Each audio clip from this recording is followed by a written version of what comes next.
नमस्कार, मैं doctor Santosh Meena, associate professor, department of history, government arts college Kota. आज के इस व्याख्यान में आप सभी का स्वागत है। आज हम प्राचीन भारत के इतिहास का एक प्रमुख टॉपिक चंद्रगुप्त मौर्य के एक महत्वपूर्ण भाग पर चर्चा करेंगे। सेल्यूकस का जो राजदूत था, जो कि चंद्रगुप्त मौर्य के समय में उनके यहाँ रहता था, उसके समय में क्या क्या भारतीय चंद्रगुप्त मौर्य का शासन कैसा था, स्थिति कैसी थी, उस पर हम चर्चा करेंगे। तो मेगास्थनीज के समय का भारत वर्णन हम यहाँ पर देखेंगे। दुर्भाग्यवश जो मेगास्थनीज ने एक बुक लिखी थी इंडिका, वो उपलब्ध नहीं है। उसकी एक भी प्रति अभी तक हमें नहीं मिली है, परंतु उसके बाद के जितने भी लेखक थे, उन्होंने जैसे कि स्ट्रैबो, प्लिनी, एरियन आदि ने अपनी जो पुस्तकें लिखी हैं उसमें बार बार जो है इंडिका के उद्धरण दिए हैं। और 1891 में मैके क्रिंडल नामक वैज्ञानिक ने इन्हें व्यवस्थित रूप से अंग्रेजी में प्रकाशित करवाया था। इस पुस्तक से तत्कालीन भारत के बारे में भी महत्वपूर्ण जानकारी मिलती है। मतलब चंद्रगुप्त मौर्य के समय शासन व्यवस्था कैसी थी, कैसा राज्य था, उसके बारे में ये एक बहुत महत्वपूर्ण ही लिखित प्रमाण है। मेगास्थनीज का विवरण कहाँ तक प्रमाणिक माना जा सकता है, इस बारे में भी विद्वानों में मतभेद है। वस्तुतः मेगास्थनीज ने बहुत सी बातें जो है वो गलत लिखी हैं। जैसे उसने 4 जातियों या वर्णों के स्थान पर यहाँ पर 7 मूल जातियों का उल्लेख किया है। डॉक्टर वीसी पांडे के अनुसार अशुद्धियों के निम्न कारण थे कि उन्होंने ऐसा क्यों लिखा। एक तो यह है कि यूनानी होने के कारण वह कुछ विशिष्ट भारतीय प्रथाओं को भली प्रकार से समझ नहीं पाए थे। यूनानी परंपरा के अनुसार कार्य विभाजन के आधार पर 7 जातियों का उल्लेख उन्होंने कर दिया है। वैसे जाति का जो है वो उल्लेख कार्य विभाजन के आधार पर किया गया है, तो उस समय जातीय आधार पर भी जातियाँ बन चुकी, जन्म के आधार पर भी जातियाँ बन चुकी थी। बहुत सी सूचनाएं जो है उन्होंने जनश्रुति के आधार पर संग्रहित की थी, जो कि कपोल कल्पित या आप कह सकते हैं कि अतिरंजित थी। इससे उन्हें दक्षिण भारत का विशेष ज्ञान भी नहीं था। अब इनके अनुसार हम देखते हैं कि भौगोलिक विवरण कैसा है वहाँ का। तो भारत का आकार जो है चतुर्भुज के समान है। उसके उत्तर में हिमालय है, दक्षिण व पूर्व में समुद्र है, पश्चिम में सिंधु, गंगा, सोन, कोसी, गंडक, राप्ती, गोमती नदियों का विवरण दिया गया है। गंगा नदी को सबसे बड़ा बताया गया है। फिर है पाटलिपुत्र का वर्णन कि पाटलिपुत्र की व्यवस्था कैसी थी। तो पाटलिपुत्र का बहुत ही सुंदर वर्णन किया है उन्होंने। यह मौर्य साम्राज्य की राजधानी थी। गंगा और सोन नदी के संगम पर यह बसी हुई थी। यह यहाँ पर जो है 8 मील लंबा और 1.5 मील चौड़ा इसका सोन नदी का संगम स्थल था। इसके चारों ओर लकड़ी की 4 दीवारी बनी हुई थी, जहाँ पर कि महल बना हुआ है। जो साम्राज्य की राजधानी थी उसमें जो महल है उसकी लंबाई चौड़ाई है। इसमें 64 द्वार थे और 570 बुर्ज यानी मीनारें थी। इस दीवार के चारों ओर 600 फीट चौड़ी और 30 हाथ गहरी खाई थी। राजमहल विशेषतः लकड़ी का बना हुआ था। इसकी प्रशंसा करते हुए मेगास्थनीज ने लिखा है कि यह संसार के राजकीय भवनों में सबसे अधिक सुंदर है और जिसके सामने सूसा और इकबिताना के राजप्रसादों के वैभव भी तुच्छ प्रतीत होते हैं, जो कि उस समय में काफ़ी फेमस थे। अब है चंद्रगुप्त का स्थानीय प्रशासन कैसा था। तो मेगास्थनीज के अनुसार पाटलिपुत्र का शासन चलाने के लिए एक कमीशन था और जिसमें कि 30 सदस्य होते थे और उनके 6 बोर्ड या काउंसिल या उन्हें कह सकते हैं कमेटियाँ होती थी। 6 कमेटियाँ थी और प्रत्येक कमेटी में 5-5 सदस्य थे। फिर है केंद्रीय शासन। केंद्रीय शासन में सर्वप्रथम है राजा। राजा सर्वोच्च पदाधिकारी होता था। प्रमुख शासक है, प्रमुख न्यायाधीश वही हैं, धर्म प्रवर्तक हैं और सेनापति हैं। अब है मंत्रिपरिषद। शासन के सभी कामों को देखती थी मंत्रिपरिषद और नीति निर्धारण का कार्य भी यही करती थी। फिर है केंद्रीय विभाग। 18 प्रमुख केंद्रीय अधिकारी थे। इन अधिकारियों को तीर्थ स्थान से पुकारा गया है। फिर है हम लेते हैं धार्मिक स्थिति। धार्मिक स्थिति के बारे में मैगस्थनीज ने यूनानी देवता जो थे डियोनीसियस और हेराक्लिस का उल्लेख किया है। उन्होंने डियोनीसियस का शिव माना है और हेराक्लिस को कृष्ण के रूप में माना है। तो मैगस्थनीज ने इनको यूनानी देवता समझा, जबकि ये भारतीय देवता थे, शिव और कृष्ण। यज्ञ और बलि प्रथा भी प्रचलित थी। भारतीय पुनर्जन्म में विश्वास करते थे। भारतीय मृतकों की यादगार में समाधि भी बनाते थे। अब हम लेते हैं आर्थिक स्थिति। आर्थिक स्थिति दृष्टि से देखा जाए तो भारत उन्नत था, कृषि प्रधान देश था, भूमि उपजाऊ थी, 2 फसलें हुआ करती थी, सिंचाई के साधन भी थे और भारत में कभी भी दुर्भिक्ष नहीं पड़ा। उनके अनुसार अकाल नहीं पड़ा। उद्योग धंधे भी थे, यहाँ पर विकसित रूप में थे। भारतीयों को खनिज पदार्थों और खनिज विद्या का भी पूरा ज्ञान था। अनाज और फलों के अतिरिक्त औषधियों की खेती भी होती थी। अब हम लेते हैं सामाजिक दशा। समाज कैसा था? जीवन सरल था, सुखद और मितव्ययतापूर्ण था। मुख्य भोजन जो है उस समय चावल और दाल था। और मैगस्थनीज के अनुसार भारतीय समाज जो है 7 वर्गों में विभक्त था, जैसा कि पहले भी बताया गया है। ये जो 7 वर्ग उन्होंने बताए हैं वो इस प्रकार हैं। पहला है दार्शनिक। प्रमुख जाति थी परंतु उनकी संख्या जो है वो कम थी। दार्शनिक 2 प्रकार के होते थे। पहला है ब्रैकमैन और दूसरा है सरमैन। ये अपनी भविष्यवाणी से देश को लाभ पहुंचाते थे और ये आध्यात्मिक विषयों में निपुण हुआ करते थे। दूसरा वर्ग इन्होंने बताया है कृषक। समाज में बहुत अधिक संख्या में उपलब्ध थे और उपज का चौथा भाग कर के रूप में इन्हें राजा को देना पड़ता था। मतलब कृषक संख्या जो है वो सबसे ज़्यादा थी, समाज का प्रमुख हिस्सा थे। तीसरे हैं गौपालक या आखेटक।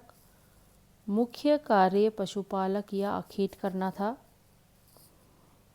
मतलब शिकार करना। फिर है व्यापारी और शिल्पकार। व्यापारी लोग भिन्न भिन्न व्यवसायों में लगे हुए थे, उद्योग धंधों का संचालन करते थे। शस्त्रार्थ और जहाज बनाने का जो कार्य था वो इनको मिला हुआ था, जिसको कि राज्य श्रेय मिला हुआ था, मतलब राजा की तरफ से बनाए जाते थे। अन्य व्यवसायों को अपनी आय का कुछ भाग, अन्य जो व्यवसायी थे वो अपनी आय का कुछ भाग जो है राजा को कर के रूप में देते थे। अब है मैगस्थनीज के अनुसार भारत में दास प्रथा नहीं थी, लेकिन ये सही प्रतीत नहीं होता है क्योंकि कौटिल्य ने जो अर्थशास्त्र लिखा है उसमें दास प्रथा की पुष्टि की है। अब हम देखते हैं 5वां वर्ग योद्धा। उनका मुख्य कार्य होता था युद्ध करना। फिर है अध्यक्ष। अध्यक्ष यानी ओवरसियर और या निरीक्षक भी इन्हें कह सकते हैं।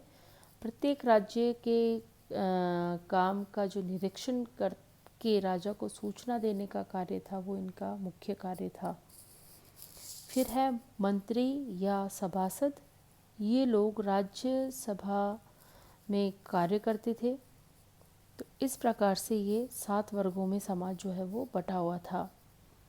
मैगस्थनीज के अनुसार प्रत्येक जाति के व्यक्ति को अपने व्यवसाय के अतिरिक्त किसी अन्य कार्य को करने की आज्ञा नहीं थी। मतलब जो जिस जाति का व्यक्ति है वो जिस व्यवसाय को वो करते हैं वही कार्य वो करते थे। तो जाति प्रथा इस समय तक काफ़ी कठोर हो चुकी थी। अब हम देखते हैं विवाह। विवाह में आप देखेंगे कि बहुविवाह प्रचलित था, दहेज प्रथा प्रचलित नहीं थी, अंतर्जातीय विवाह कम होते थे या नहीं के बराबर थे। अब है स्त्रियों की स्थिति। स्त्रियों को समाज में प्रतिष्ठित स्थान प्राप्त था, शिक्षा ग्रहण वो करती थी, आवश्यक होने पे वो शासन भी करती थी, युद्ध में भाग लेती थी। स्त्रियां गुप्तचर विभाग व राजा की अंगरक्षक यानी सेना में भी कार्य करती थी। पर्दा प्रथा जो थी वो नहीं थी, पर्दा नहीं करती थी स्त्रियां। सती प्रथा कुछ जातियों तक सीमित थी, मतलब नहीं के बराबर थी। अब है दंड व्यवस्था कैसी थी। अपराध बहुत कम होते थे, चोरी बहुत कम होती थी, दंड नीति कठोर थी, इसीलिए अपराध कम होते थे। मृत्यु दंड, अंग विच्छेद की सज़ा भी दी जाती थी। घरों में ताले नहीं लगाए जाते थे। न्याय व्यवस्था के 4 आधार थे: धर्म, व्यवहार, चरित्र और राज प्रशासन। मतलब इन आधारों पर न्याय व्यवस्था या न्याय किया जाता था। तो इस प्रकार आप देखते हैं कि समाज जो है वो कितना अच्छा था, उसकी व्यवस्था कितनी अच्छी थी। फिर हम देखते हैं सैन्य व्यवस्था। मैगस्थनीज के अनुसार सेना का सारा प्रबंध जो है वो युद्ध मंत्रालय करता था और इसके 30 सदस्य होते थे जो कि 6 मंडलों में विभक्त थे और प्रत्येक मंडल में या प्रत्येक कमेटी में जो है 5 सदस्य हुआ करते थे। इन मंडलों को हम बांट देते हैं। जैसे पहला मंडल है तो ये पैदल सेना के प्रशासन की देखभाल करता था। दूसरा मंडल ये अश्वारोही सेना की देखभाल करता था। तीसरा मंडल रथों की सेना की देखभाल करता था। चौथा मंडल हाथियों के सेना की देखभाल करता था। पांचवा मंडल सेना के परिवहन, सप्लाई, घोड़े व अन्य पशुओं के चारे का प्रबंध करता था। और छठा मंडल भी है इसमें, वो है जल सेना का प्रबंध करने वाला। तो इस प्रकार से ये 6 मंडलों में विभक्त था। अब हम देखेंगे चंद्रगुप्त का धर्म। चंद्रगुप्त किस धर्म को मानने वाले थे, इसमें भी विवाद है। जैन ग्रंथ के अनुसार उन्होंने अंतिम दिनों में जो है चंद्रगुप्त मौर्य ने जैन धर्म को धारण कर लिया था या उनकी वो अनुयायी बन गए थे। परंतु जब वह मगध के सिंहासन पर बैठे थे तब वे ब्राह्मण थे, ऐसा कहा जाता है या ऐसे प्रमाण मिले हैं। अब हम देखते हैं चंद्रगुप्त के बाद उनका पुत्र जो है वो गद्दी पर बैठा था, बिंदुसार। वो जब राज सिंहासन पर बैठा तो करीब 25 वर्ष इन्होंने शासन किया है और 298 BC से 273 BC तक इनका शासनकाल माना जाता है।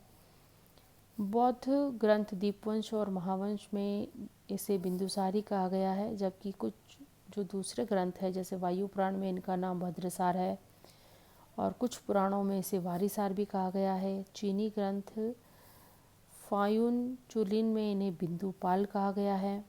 यूनानियों ने इन्हें अमित्र चेटस कहा गया है और संस्कृत में अमित्र घात यानी शत्रुओं का संहार करने वाला भी कहा गया है। तो इस प्रकार हमें बिंदुसार के कई नाम मिलते हैं।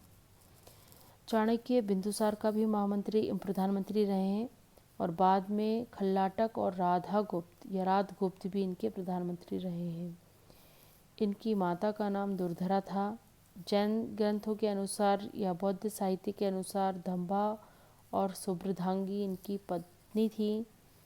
परिशिष्ट पर्वन में इनके जन्म के विषय में बहुत ही रोचक प्रसंग दिया हुआ है एक, जो कि इस प्रकार है कि चाणक्य ने चंद्रगुप्त को विष का अभ्यस्त बनाने के लिए उनको भोजन में वो अल्प मात्रा में विष देना प्रारंभ कर दिया था उन्होंने, ताकि कोई विष कन्या जो है उन्हें विष देकर उनकी हत्या नहीं करे।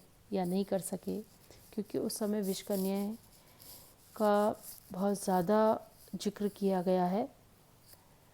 तो रानी दुर्धरा ने एक दिन जो है वो चंद्रगुप्त के साथ विषयुक्त भोजन किया था, जिससे कि उनकी बाद में मृत्यु हो गई और बिंदुसार के मस्तक पर एक विष की एक बूंद भी लगी हुई थी, इसीलिए इनका नाम जो है वो बिंदुसार रखा गया। अब देखते हैं इनकी विजय यात्रा क्या रही। तारानाथ के अनुसार बिंदुसार को 16 राज्यों का विजेता बताया गया है।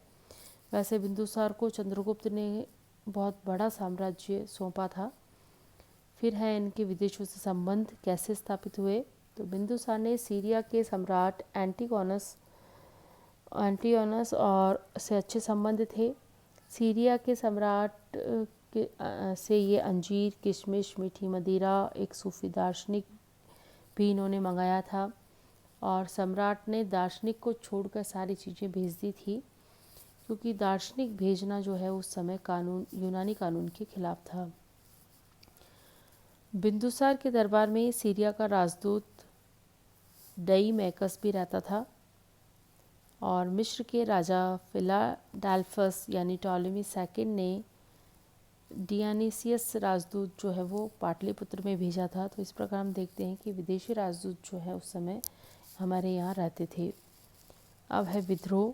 बिंदुसार के शासनकाल में तक्षशिला में विद्रोह हुआ था, जिसे दबाने के लिए उन्होंने पहले पुत्र सुशीम को भेजा था, लेकिन वो जब कामयाब नहीं हुए तो उन्होंने अपने दूसरे पुत्र अशोक को भेजा था। अब है इनका मूल्यांकन। बिंदुसार योग्य और शक्तिशाली शासक थे। उसने अपने यशस्वी पिता की परंपराओं की रक्षा का पूरा प्रयत्न किया। उसने अपने पिता से प्राप्त राज्य को अक्षुण्ण बनाए रखा। इनके जो अपने योग्य पुत्र और उत्तराधिकारी थे उनके लिए इन्होंने मार्ग प्रशस्त किया और इनकी मृत्यु जो है वो 273 ईस्वी पूर्व मानी जाती है।